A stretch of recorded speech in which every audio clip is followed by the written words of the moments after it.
Sirens Curse is the newest roller coaster to open at Cedar Point in 2025. With a park that now has 18 coasters in total, this new age Vekoma tilt coaster will definitely be an eye-catcher. With the coaster going vertical, it was only a matter of time before Cedar Point released the full animated POV for this ride. But now that it's finally out, it's time to give you my thoughts and an in-depth analysis of what to expect for the newest coaster at the park. My name is Avery, and this is United Coasters. Located near the Cedar Point Marina with its tilted drop right across from Iron Dragon stands Sirens Curse. This will be America's fastest, longest, and tallest tilt coaster, a claim that doesn't carry too much weight considering that there's only two in America, with the other one being built in Austin, Texas at Codaland named Circuit Breaker. Going back to Cedar Point's coaster, Sirens Curse was originally supposed to be built at Six Flags Mexico, but due to factors stemming from the new merge of Cedar Point and Six Flags, building approval at Six Flags Mexico, and most likely an attempt to save face of the Top Thrill 2 fiasco, Sirens Curse is set to debut this year. Although at this point it might not be open the same day as the park's first operating day. Regardless, let's get into that analysis. This coaster starts by rising you up its 160-foot lift tilt, turning to the left a little bit and bringing you to a stop right at the edge of an unconnected track. After, the track disconnects from the lift, pivoting you downward 90 degrees before locking into place.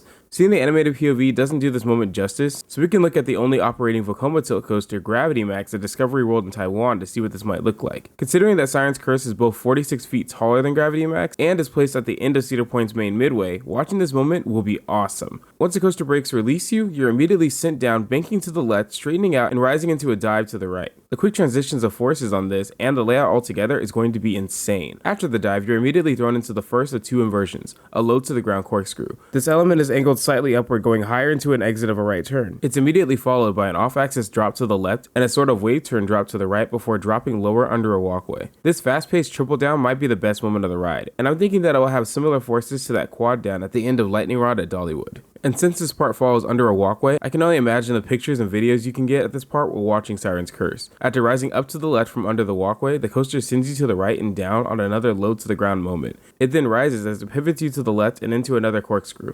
Although the only inversions on this ride are corkscrews, I think that's okay since they're both low to the ground and they alternate in entrances going from the left and to the right. After the final inversion, you lift into an off-axis hill that's hugging the initial drop track segment. I don't think you'll have that much airtime at that moment because it's more for Sirens Curse to start your turn into the right, where you complete two low to the ground twisting hops before rising into the final brakes. With close to 3,000 feet of track, 2,965 feet to be exact, and 13 moments of airtime, you can expect to be out of your seat for the majority of this ride. Of course, the elephant in the room for Sirens Curse is the speed of it. The park shows that it maxes out at a speed of 58 miles per hour, but this new POV they put out makes it look too fast for that to be true.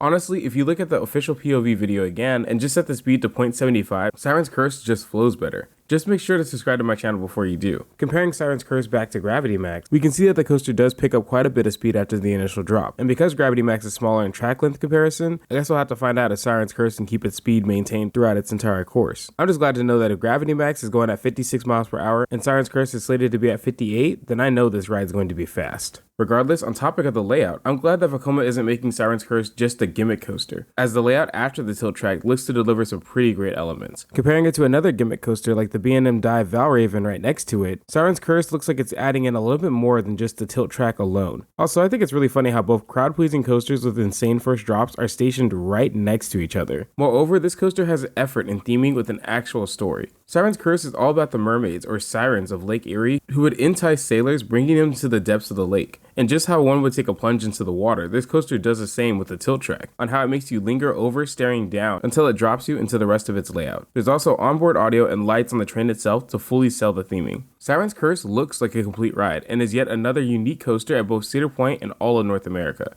I'll have to ride Circuit Breaker to get my first experience on a tilt coaster, but for the lucky ones going to Cedar Point this year, let me know if you're excited to ride this in the comments below, and be sure to like and subscribe to be a part of the channel. Lastly, I just want to say thank you for watching, and remember to stay united.